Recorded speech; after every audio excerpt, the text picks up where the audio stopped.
ideas come from everywhere. A lot of people will say, well, how do you get the idea for Google Maps or the Google Toolbar? Where did it come from? And the answer is, in an environment like Google, ever since the company was small, even till now when it's really large, we expect everyone to have ideas. Our engineers come up with ideas, some things come top down, some ideas come from our users. And it's interesting because when you look at the myriad of different products Google's released, we actually have examples of almost all of the above.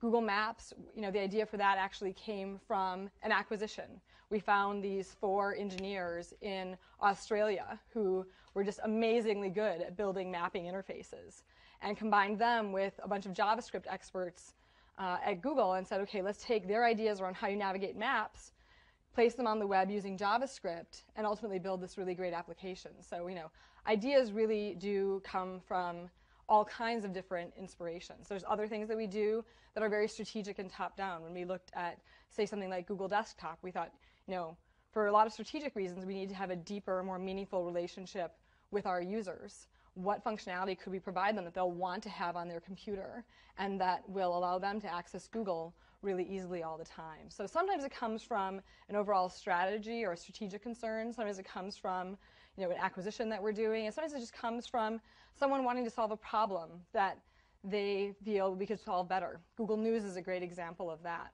There was an engineer named Krishna Bharat, and he was a news junkie. And after September 11th, he found himself really consumed with reading news. And he found he had the same pattern every day. He would go and visit his favorite 15 news sites, and he would try and find the same story about anthrax all throughout the different stories to get all the different perspectives and get the maximum amount of information.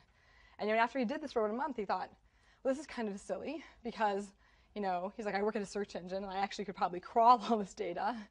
And I could also, he's actually an expert in artificial intelligence, and he thought, I could cluster things. So he built this little script that crawled his favorite 15 news sites, gathered up all the news, and then clustered it. So it would actually group the stories he wanted to read together. And he built this little tool for himself to read news more efficiently, used it for a while, thought it was pretty useful, mailed it out to the company and said, hey, I use this to read my news. Maybe some of you would find it useful. And a bunch of us saw that and said, this isn't just an internal tool to help Krishna read news better.